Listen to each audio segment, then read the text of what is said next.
Welcome to Solar Works for Illinois. I'm Tim Montague, your host. Today we are breaking down solar project finance with Harry Benson of Standard Solar. This is Solar Works for Illinois.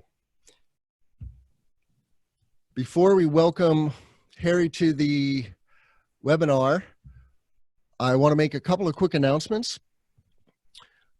In January 2020, January 28th, we have John Carson with Trajectory Energy coming on to discuss his work with low income community solar here in Illinois. And then in February, we have Ryan Marlborough with C2 Capital, and we'll be discussing corporates going solar in the Midwest and beyond. That event is February 25th. You can find all of our events at cecco.com, that's cecco.com/solar webinar. There's the slide. So sign up for those at cecco.com/solar webinar. Today, I'm so thrilled to have Harry Benson, who is the Midwest Director of Business Development for Standard Solar. He is a veteran of both solar and wind with 12 years of utility and distributed generation experience. And he is responsible for deploying the company's low-cost capital and partnering with C&I and community solar developers in the Midwest. And if you ever get to meet Harry in person, you'll have to ask him about his Greenpeace experience. He is a passionate and lifelong environmentalist. Welcome to the webinar, Harry. Hey, thanks, Tim. I really appreciate you inviting us here. I just wanted to thank you for putting this show on. It's great. It's exactly what Illinois and the Midwest needs for us to. We all need to be working together to push this thing forward. It's my pleasure, Harry. And it's been great getting to know you a little bit over the last couple of years. And we have hopefully a nice 5 to 10 year run here before we hit a little bit of a downturn. Welcome to the solar coaster of the Midwest. You're a very brave man, but tell us about yourself and your team. Okay, well, first off, Standard Solar has been around for a while, which is an anomaly in the solar business. We've been around since 2004. We've started off like many solar developers in the residential and then sold that business. And as we grew into larger projects, mostly in the mid-Atlantic region initially. So as we grew and we became an EPC, we got noticed. And then in 2017, we were purchased by a company called Energeer. It's a global energy company. Energeer is $7 billion in total, $5+ billion in the United States in sales, and is a global energy company. So that's where we get our low-cost capital. In the United States, for example, they own Green Mountain Power, a utility. So it's utility-grade capital, which is very important. It's why we're as competitive as we are. Their mission for us in 2017 is to grow by either developing projects in the Mid-Atlantic or to purchasing projects throughout the rest of the country. In the Midwest, we partner with people. We don't do anything direct. We work with all kinds of different folks. We've been, over the last year or so, growing. Previously, Standard Solar had a different sales guy that was in the area, and he grew the business, and now we're taking the baton and carrying it forward to grow and purchase projects. We're based out of Rockville, Maryland, but we also have an office in Chicago. We've got people in Minneapolis to manage the 40-some projects we have in Minnesota.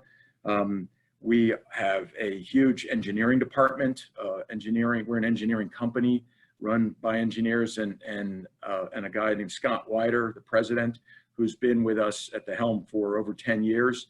He's the reason we're successful as we are. He's involved in every deal that comes through this house here. So we have 12 design engineers. So we're able to bring value engineering to every deal that we work on. We have a full EPC team. We do our own estimation, and we have a full EPC team. We have a financing department, and we have an O&M division called Vigilant Energy Management that manages some 100 megawatts of projects across the country right now. We have a full construction group that's got 12 project managers that are building projects in 14 states right now. So we're a good sized group. I think there's 75 of us or so, based out of Rockville and then others scattered across the country.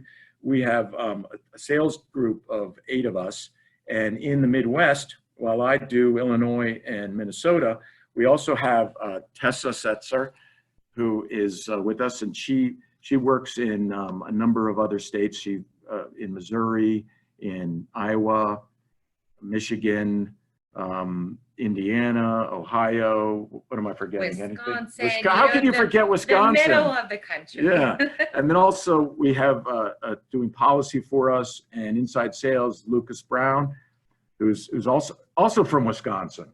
Yeah, got the Midwest crew here, and I went to UW-Madison. So I think that's a summary of us and who we are. And what else can I tell you? That's great, Harry. Thank you. And, just to set the table a little bit for our participants, if anybody is not aware of what's going on in the Illinois market, we got a bill called FEJA, the Future Energy Jobs Act, back in 2017. It came into force. And what that's doing is funding 2,800 megawatts of both distributed generation and utility scale solar and wind, mostly solar. And so we now have a very vibrant and growing solar market. 111 community solar projects are going to go in the ground next year. Some of those might just barely get going this year, but for the most part, all of that's happening in 2020 and 2021. And then there's several hundred megawatts of utility scale solar as well. And then a very vibrant, both small, medium, and large rooftop or DG market with 666 megawatts all set of DG solar. So that's the first tranche that was kicked off. We have very generous RECs, which brought the developers in droves.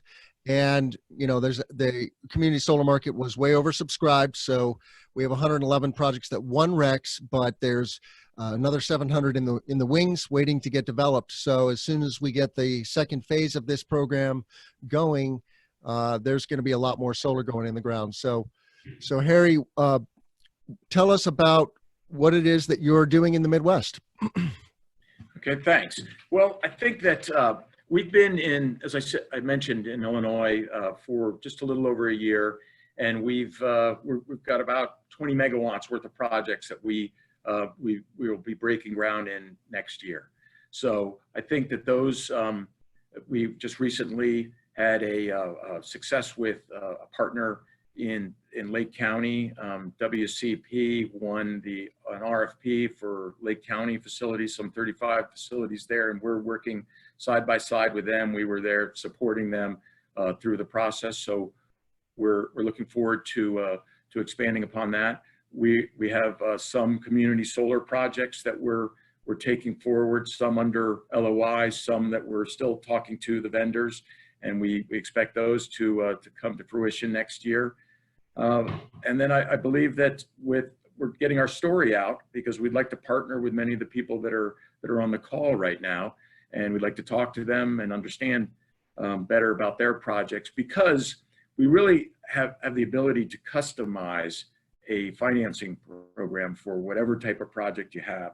Like, for example, if it's just and many, one of the things I've noticed as I traveled through the Midwest is there've been so many stalwarts that have been out there doing solar for a long time, and they've been, robbing Peter to pay Paul to get these projects built. They get them built, and it really is amazing. We were just at the Missouri conference, and so many of the projects and the growth that's going on down there has to do really with offsetting load and behind the meter type of projects and so forth. But I think that there is a whole new era that's coming, another wave that comes with the incentives, and we've seen it in Minnesota with the growth that's taken place there. We're seeing it now in Illinois.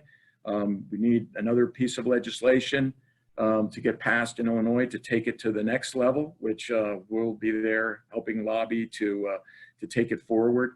I've been hearing some good things. I've been hearing some other things that people have, some people concerned, but we think that it's going to happen, and we're there in full force. We've got an office on East Monroe. We're going to continue to be there to push the story forward. But I mean, an example of say, like, for example, a small 500 kW rooftop in Illinois today, we would be there to support a project like that. We're there to support a full portfolio of projects that are going forward. We have a special customized program for that. We've got co-development agreements that we're able to use, where we side by side with developers work, and we fund the interconnection. We fund other types of early stage costs associated with their projects, and then move them forward. It's all done with the intent of, at the end of the day, purchasing the projects from them and owning and operating them long term. So I think, you know, there's a bunch of different types of projects that are out there, and different types of companies, and I've kind of classified them as, like, as an example, mom and pops or larger, that have come out of the retail business, and they're doing larger rooftop projects now. And so that's one type of customer that's out there. And then there's others that are what I call community solar factories. They basically have their GIS and their land people out in front of them, securing land, doing their critical issues analysis on the sites, making sure that they're good sites, and then submitting them for interconnection, advancing them down the interconnection path, and then moving them into local government permitting, getting the SREX or the adjustable block program associated with them in Illinois, or if it's in another state, in their states. And then once they've taken them to that level, that's like the early stage spend that's out there. And so we've got a financing program that's designed for those types of folks. And then everybody in between.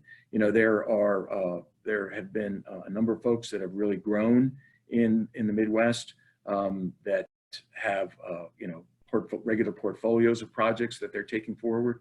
We're able to quote financing price for them to purchase those projects, and then at the same time take over the projects earlier and fund the construction for them. So, like, we've got a bunch of different tools that we use for financing, and one of them, and probably the most important, is our president, Scott Wider, and keeping a creative and open mind to working with partners to get their projects built and over the finish line, and provide funding capital early in the process. So I think that being creative in this business, I mean, don't get me wrong, we need to earn our return and we need to appease tax equity, but I think that outside of those, we are open to people's ideas. I think another thing is that we do is we can, because we're owned by Energeer, we take a project to the finance committee, and once finance committee has basically approved it, we have carte blanche to then start spending on the project. So for example, we can balance sheet pre-construction and construction financing, and we can balance sheet procurement of equipment for a project. So Harry, it would be helpful, I think, if we talked about a couple different scenarios. If I'm a developer of a portfolio of rooftop projects, say, and at what stage of development does Standard Solar engage with a developer? It really is up to the developer. We can step in early, we can step in at NTP, or we can purchase the project after they're built. So it really depends on the needs of the individual developer. But let's say, for example, and this might help if I add a slide here.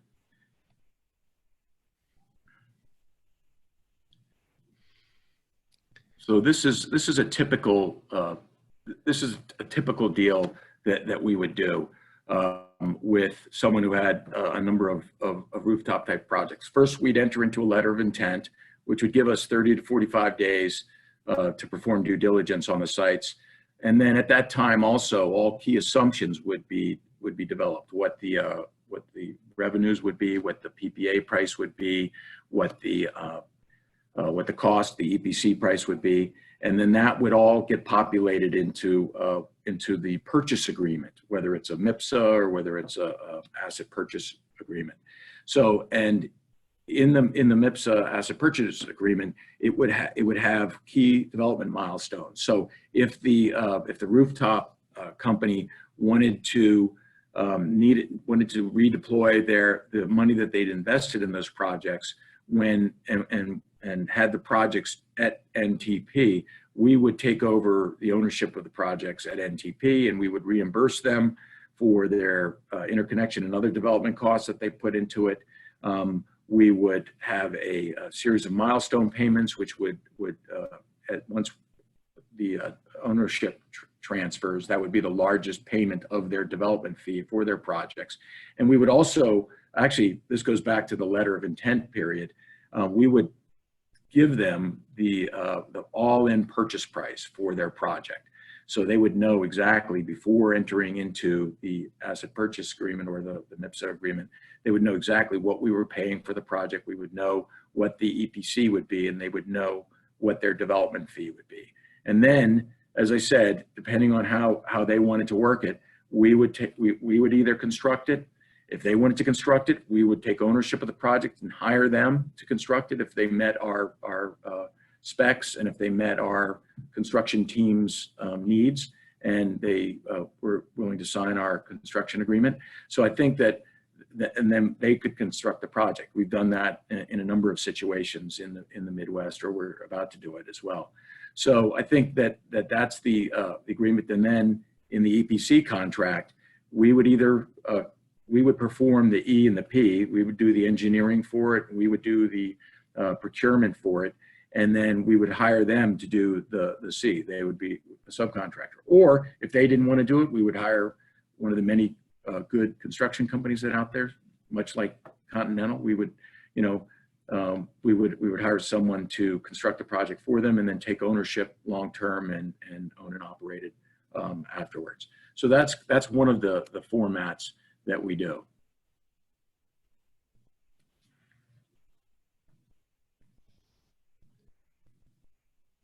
Uh-oh. Sorry. And Okay.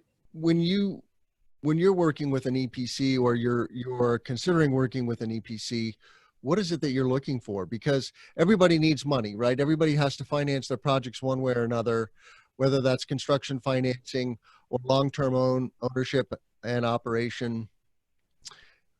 What is your playbook? What are you looking for? You're talking about for hiring a construction contractor? Well, and maybe we should talk a little bit about this. There's flavors of EPCs. We call ourselves an EPC here at Continental, right? We are fully capable of engineering, procuring, and constructing distributed generation facilities, but we do not self-develop, projects that we want to own and operate, right? We are never a long-term owner and operator. We just want to build stuff. And we will develop one-off C&I projects, but otherwise we're very busy now building portfolios of projects for other developers like yourselves. But so I get it that if I have a project that is looking for a PPA, for example, then you would engage with us and help to develop that project and get it across the finish line, right? Yes, and offer you a PPA to use, from our low cost of capital. You're offering the host a PPA. Yes. But let's say you're an EPC that is bigger and brawnier and wanting to say build a portfolio of big box stores, which of course is happening in many places, including Illinois now. how do you engage in that? And are you self-developing those portfolios as well, or are you simply sidling up to the other EPC or the other developers and EPCs and helping them get across the finish line? In Illinois and in the Midwest, we will work with subcontractors. We will be the general contractor, and we'll hire construction groups to do the work for us. And so, and what do we look for in that? I mean, we look for, you know, folks with experience. We look for, it's really more about meeting our team and them meeting the EPC's team, and just sitting down and talking it through. And we've got a set of specs that we need our projects built towards. And you know, that's essentially what it is. It's, I mean, you know, we're not in the Mid-Atlantic. We've got teams that are out constructing projects. We've got, as I mentioned, a lot of project managers that are overseeing projects all over the place. And in the Mid-Atlantic, we build them ourselves, but elsewhere, we'll hire contractors. I've noticed that, you know, block 4 of the adjustable block program has not filled yet. And what that means is that projects have been falling out that were submitted.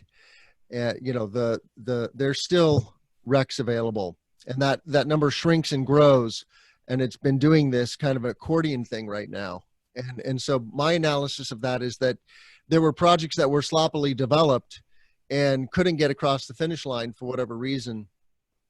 And that's a good thing, because now there's still block 4 recs, which are a higher value rec and an opportunity.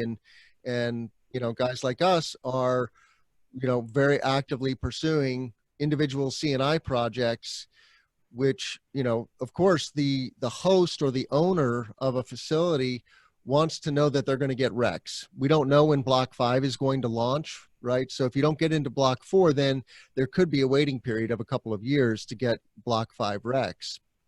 But what can developers and EPCs do to improve the odds of, you know, working with the Standard Solar, getting construction financing, and getting their projects acquired? Yeah, good question. You know, I think we work with many different types of partners. So mom and pops, we've got, you know, middle stage groups. We'll work with very sophisticated developers. And so I think that one of the things that we have that a lot of other financing institutions don't have, and that's experience and a lot of really good value-added engineering that we can do. So we're working with some very early stage developers that you know, relatively inexperienced, and we will take them in and we will assign engineers to them to walk through, to pour over their work, or in some cases do the design work ourselves for the project, and use the relationships that they've built to get projects going. You know, we've got, I think that's what makes us a little different than a lot of other folks. We're willing to step in and add value-added engineering to what's going on, because there's not a huge barrier to entry into the solar market. I mean, the experience that I had in the wind business was that, I mean, to put up a wind turbine, it's a pretty sophisticated activity. I mean, a solar project is also very sophisticated, but not to the same level. And so I think that a lot of folks are in the residential, and then they make their move into the larger projects. And I think that they need support to do that. And it's got to be done right, because these projects have to last 25 years. Yeah, I'm glad you mentioned the whole quality issue. That's another phenomenon that we sometimes see, that developers want to use the low-cost solution, whether that's the construction or the equipment or both. And while that does improve the profit on the front end, it's not going to serve the long-term owner of the project. And so I don't know if you have any more experience you want to share about that. We're certainly of the mind that we want solar to have a great sterling reputation here in the Midwest. We want projects that produce and deliver on their rec contracts, and of course offset their host's energy load. A solar array only does that if it's working. and all of the parts and pieces. So we're very sensitive to high quality work. Yeah, there was at the solar and storage Midwest conference that just took place. There was a gentleman asked the question. He said, "Well, these programs are so front loaded with the adjustable block program and the smart inverter rebate, and so what happens after you receive all that money? How do you ensure that the projects will continue to be successful their duration of the 15 years that they're there?" And I turned to the person standing next to me and I said, "You got to build them right. Make sure that they're gonna run. And you're not gonna have all kinds. They're not gonna be falling apart, because the margins do get thinner later in the project life."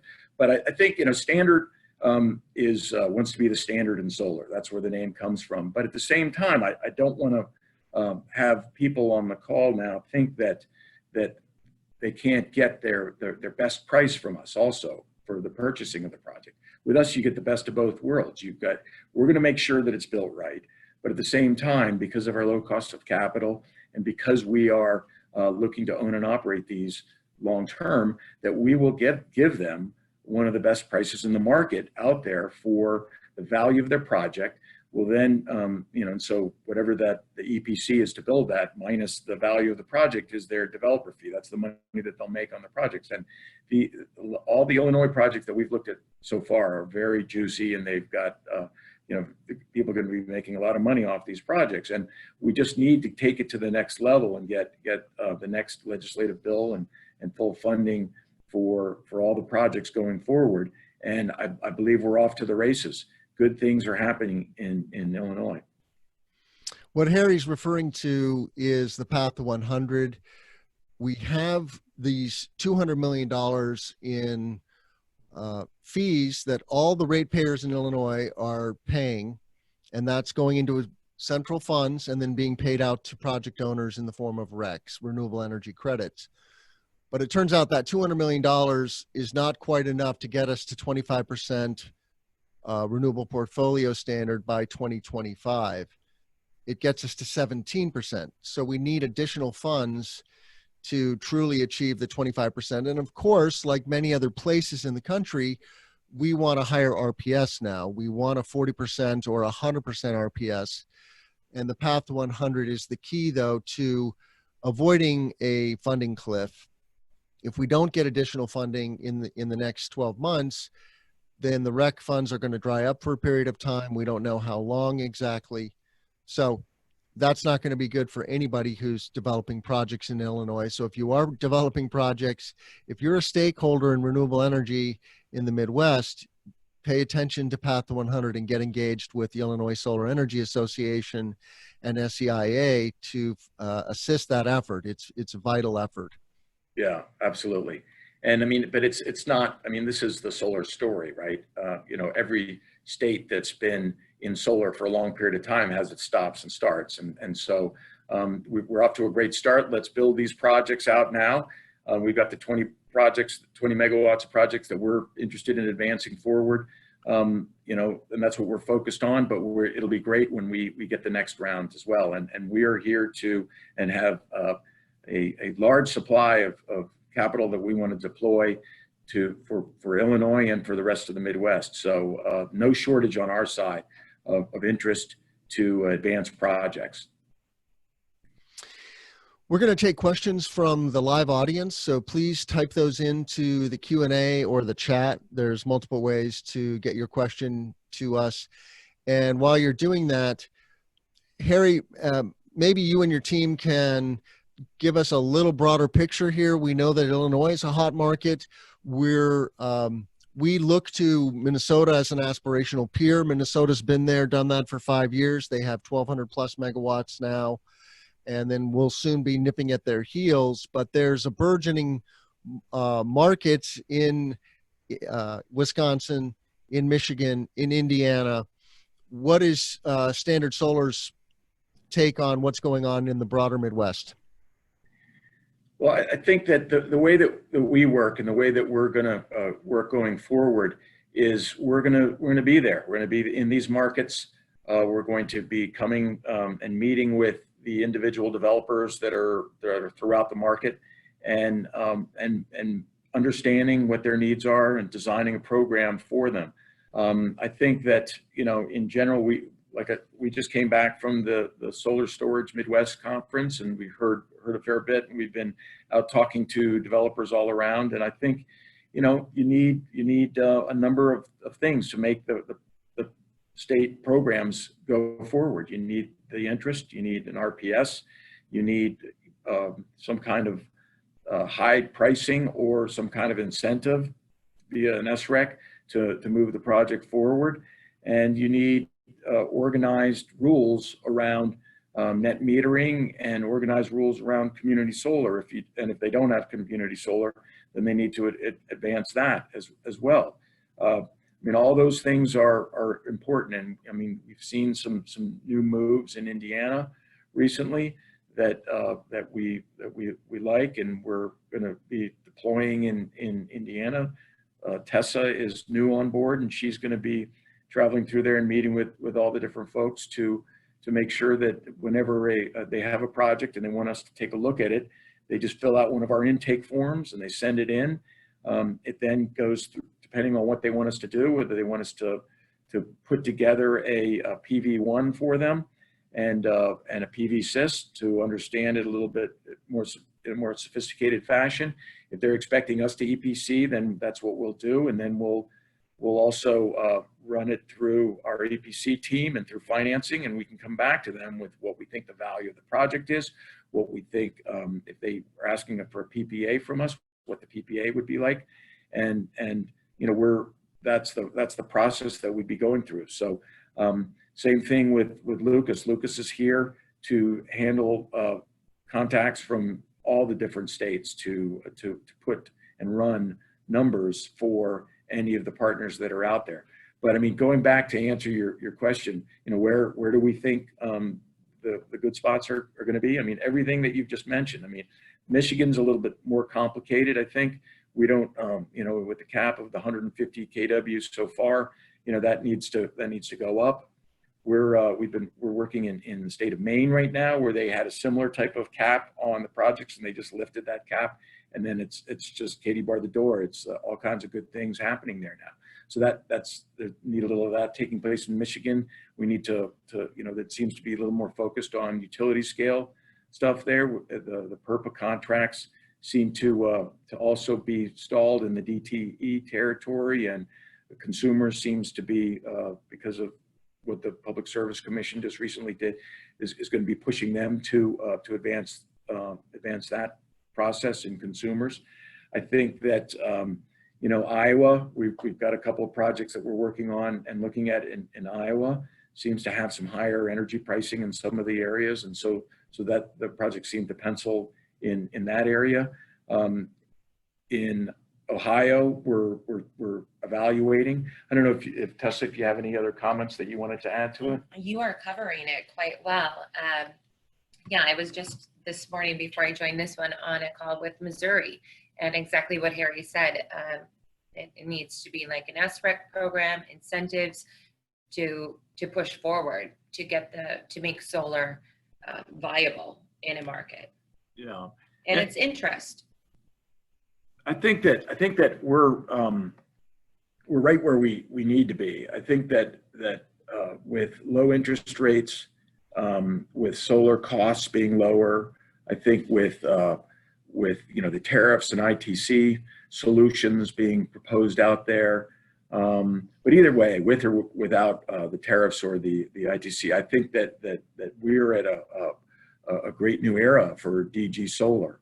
I think that the value of solar is being talked about at the public service commissions now, and I think that they get it. You know, okay, yeah, utility is this level and DG is slightly higher, but it has other values to it, and it'll keep large transmission projects from having to take place, and substation rebuilds from having to take place, and so forth. And you know, and we're paying our upgrades as we go. So I think that there's a lot of very positive movement afoot in the DG side of things in the Midwest. And if I could interject, that's one of the reasons Illinois is such a great market. We have a 2 megawatt AC limit for behind the meter solar. So these are fairly large projects. A 2 megawatt rooftop could be a 10-acre rooftop. So if you have a large manufacturing facility, a large warehouse, a large facility behind the meter could save a company $250,000 on their cost of energy per year, and upwards of $5 million over 25 years. So this is real savings that can be used for other significant capital expenses, whether that's R&D, hiring, expanding, etc.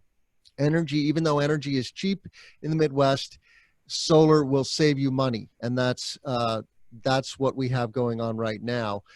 It's a shame that there are some markets like Michigan, it sounds like, where DG has a quite restrictive cap of 150 kW. And in that case, what we see, I think, is megawatt plus scale, small utility or utility scale, right?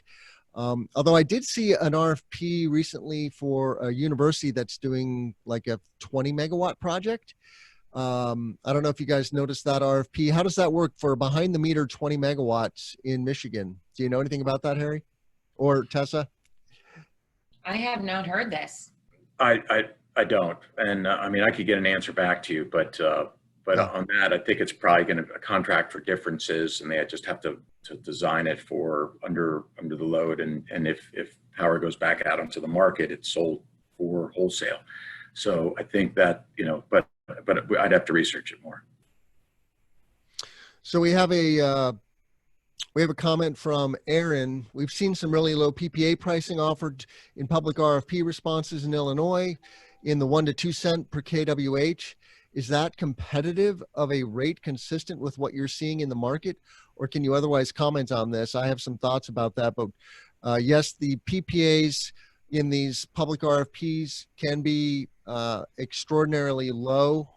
Tell us what your thoughts are about low PPAs. Is this where I'm supposed to knock over the glass of water and get up and walk out of the room? Yeah, it's kind of brutal on everybody. When No, I meant that, talking pricing in an organization. But no, I think, yeah, there's some the adjustable block program grants and the smart inverter. It's juicy, and especially if you've got low and moderate income folks as subscribers, then the SRECs are in the 70s. So it does drive down the price, but that isn't to some degree the point, that they want to bring low cost electricity to low and moderate income folks. We're in we've seen 2s and 3s and 4 cent PPAs, which is great. I mean, that's again the value of solar to the consumers of the project for hosting a project on their property or by subscribing to one of the many programs that are out there. One of the tactics I've become aware of also is developers are trying to get a toehold in the market, and so they will bid super low, understanding that they may not make a lot of money on that project, but it then gets them traction in the market. So I think that we will see some very aggressive numbers early, like we are right now. We're early in the process, but that will tick up as the market matures. And obviously the incentives are going to go down over time. And so PPA prices will have to accordingly float upwards as the market matures. I've been paying a lot of attention to the California market. That's the most mature market in our country for all intents and purposes. Hawaii is also a very mature market, but it's a very small market. And in California, they have a 10-year payback basically for DG, for rooftop solar. In Illinois, we have a 3 to 6 year payback for C&I solar, and a little longer for residential, maybe 6 to 8 years. But this is as good a solar market as any market in the country. So take note, developers, dive in and take on, the Midwest, because obviously there's also opportunities here in the area. I also wanted to just quickly reference Indiana NIPSCO, which is utility in northern Indiana, it serves about 500,000 people, has just run an RFP for, I think, 2,300 megawatts of solar and a little bit of wind, or solar and Right. storage and wind. That is a very large RFP, but they are very serious about shuttering their coal plants in northern Indiana. These are plants that are polluting our air and water, and are going to be replaced with clean, green solar and wind and storage energy. So the energy transition is happening before our eyes. This is a company, NIPSCO is not out to save the world.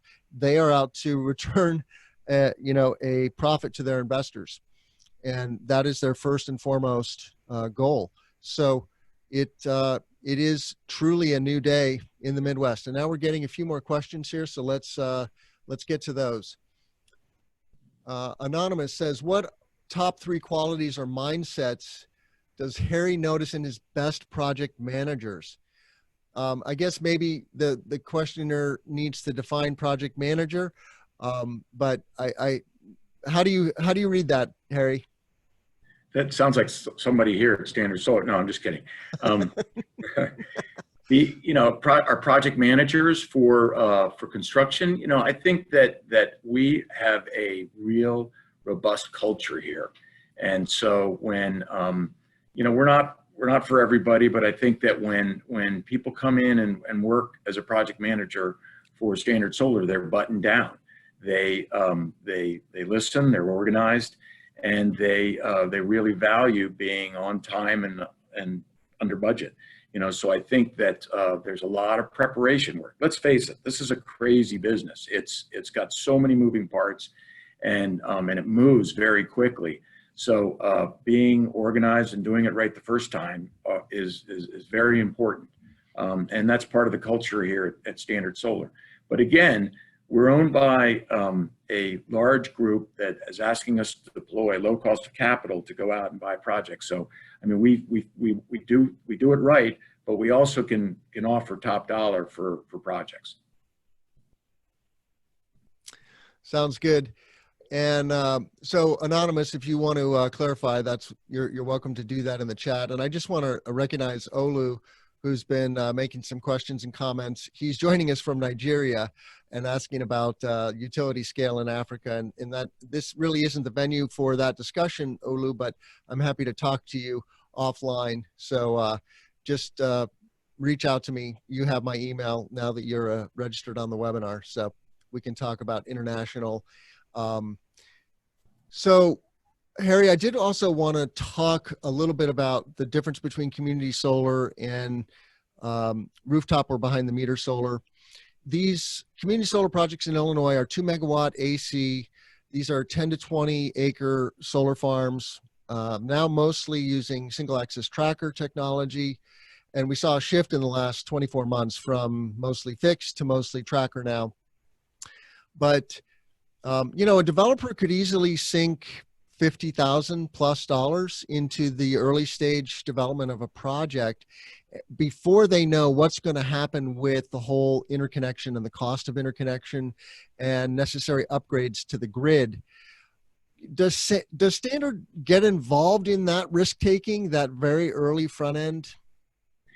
Well, I'll tell you, in Illinois has got, I think, 1.6 gigawatts of community solar projects that basically have gone through the process and are waiting for offtake and for adjustable block program, SRECs. So we went through this process. We went through the lottery. We've got the winners and we've got the non-winners, and the non-winners are waiting for the next step to take place in the process.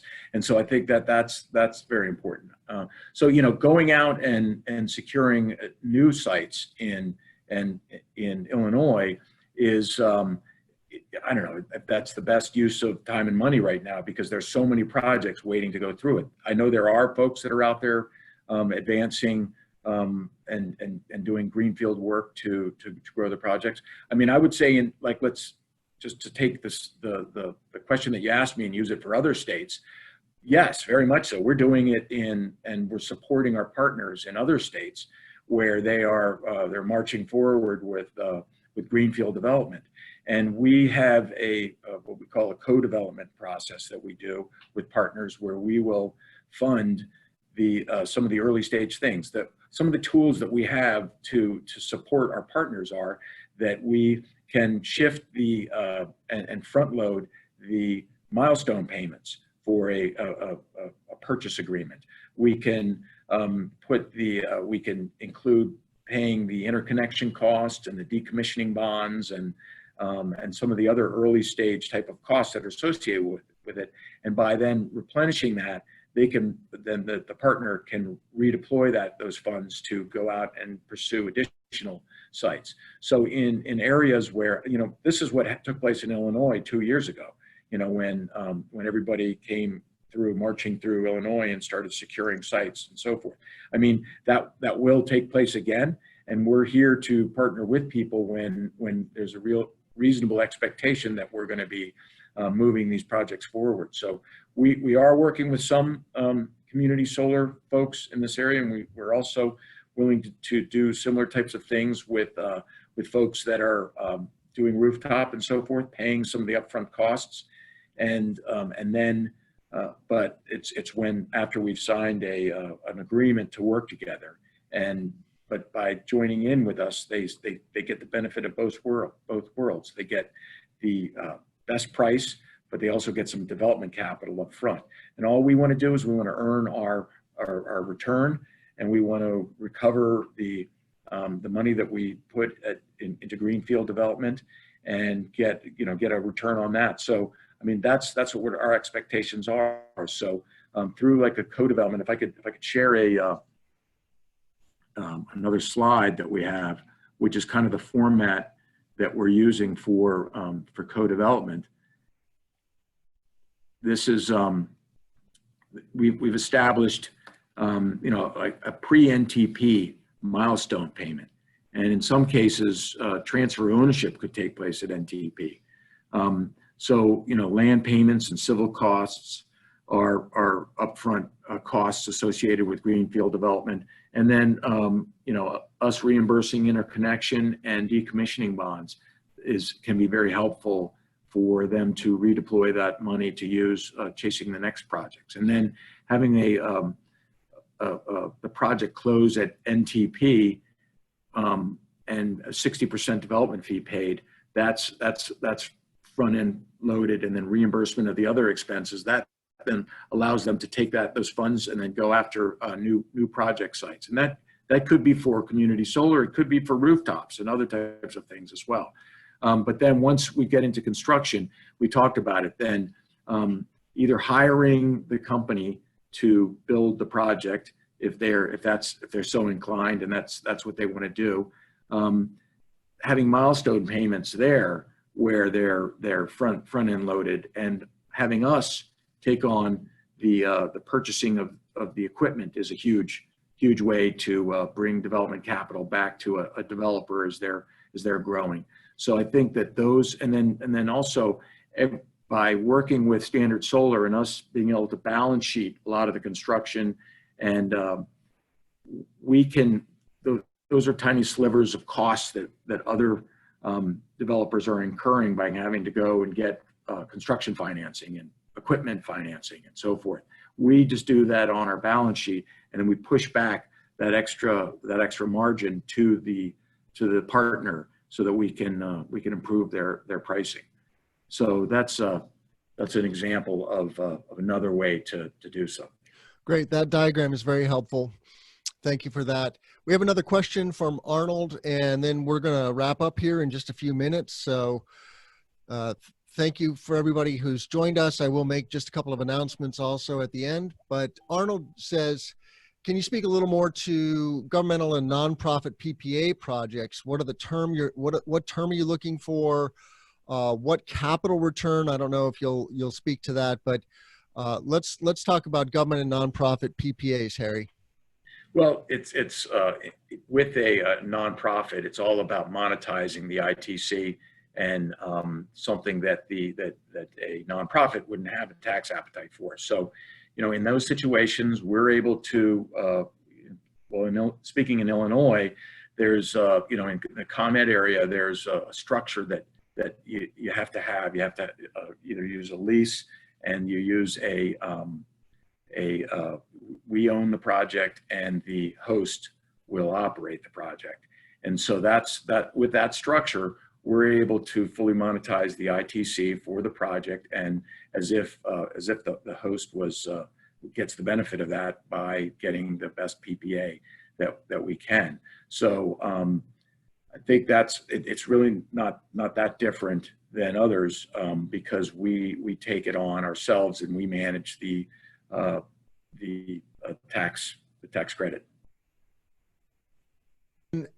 And how does the developer fit into that? Are they getting paid a development fee on the front end? Let's say a project goes to contract, it gets to NTP and into construction, and then once you buy the project, the developer's pretty much out of the picture, right? It's between you and the host at that point. Yeah. They receive their development fee for the project. And then they're often chasing the next project down, and we, it all depends on the business model that everybody's using. I know that a lot of developers, they start off earning development fees to grow their company, then they want to own some of the projects long term, and they take on some of the projects and they sell some. And I think that's a cycle that is taking place out there. We're willing to work with companies in both ways. But our goal is to own the projects long term. And then we have one question, which I think we can talk about, and then we'll wrap up here. But Anonymous asks, what solar technologies or technological breakthroughs or improvements are you looking at? And I think I know what that is, but you tell us, Harry. You guys are pretty tech forward. What is Standard Solar looking at in terms of near-term technological innovation in solar? Well, we evaluate it all, and when we feel that it's reached a certain level of sophistication and we trust it, and you got to get CJ, our Vice President of Engineering, to trust it, then we embrace it. But single axis trackers, we're a big advocate of that, using that versus fixed tilt. We've been evaluating bifacials. We just bought a big block of bifacials, and we're tweaking a lot of our projects to bifacials. We're doing some interesting things that maybe will come to Illinois. In Massachusetts, we're doing a dual use farming. So we farm and we have a solar panel. We use super tall racking system that is spread apart with larger rows, and then crops are grown in between the panels and harvested. And so that's a new thing that's taking place. Massachusetts, they basically have a pushback to using farm fields for solar panels, and so now this is a way to get the best of both worlds out of that. And there's any number of other new technology. I'm not the most techie person within this business. I'm out chasing projects and bringing low cost of capital to our partners. But I'm sure that you could have a conversation with any of our tech people at Standard Solar, and they could tell you all about it. Yeah, and if any of our listeners are interested in pollinator-friendly solar, that's an innovation that is rapidly evolving. We have a working group on that. Go to seco.com/pollinators. I'm glad you mentioned agrivoltaics, Harry. There's also some, research going on funded by the DOE about that. There's a grant that I'm involved with here at the University of Illinois to study agrivoltaics, and especially in places where farmland is a rarer commodity. Here in the Midwest, we have a plethora of farmland, and it's not so much an issue. I mean, people really don't need to be concerned about paving over the breadbasket. We have so many millions and millions of acres, and solar is such a great use and such a light use on the land. If you take an industrial farm field and turn it into a solar field, in 25 years, it's going to be organic farm ground if you treat it well. And so it's going to actually be worth a lot more money after it's a solar farm than it was before.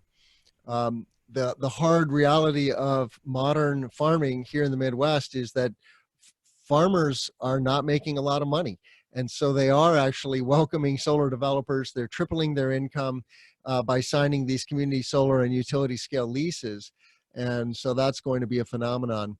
But I would have to concur, bifacial trackers and agrivoltaics or pollinator friendly solar are three innovations we are certainly paying attention to. We haven't seen any projects go bifacial yet. And maybe that will be some tracker projects first. I don't know, but anyway, looking forward to getting our first bifacial projects. I know there's a lot of talk in the industry about that. All right. Well, thank you, Harry, so much for being here. I don't know if you want to make any closing comments before I just make a couple of announcements. It looks like I lost Harry. So what I want to do is let people know about the our upcoming events. On January 28th, we have John Carson with Trajectory Energy. John is a community solar developer, and he's now developing the first low-income community solar project up in Rockford. And that is a community solar project that will then feed its power to low-income residents here in Illinois. We have what's called Illinois Solar for All, which is a special carve-out of subsidies for low-income communities. And then on February 25th, my good colleague Ryan Marborough with C2 Energy Capital is going to discuss corporates going solar in the Midwest and beyond. If you've noticed, all the big box stores from IKEA to Target to Walmart are investing in rooftop solar, largely through PPAs, but it's a combination of ownership and third-party ownership. So you can look forward to that. All of our events are available at seco.com/solar webinar. Thanks everybody for joining us today. I'm Tim Montague, your host. Let's grow solar.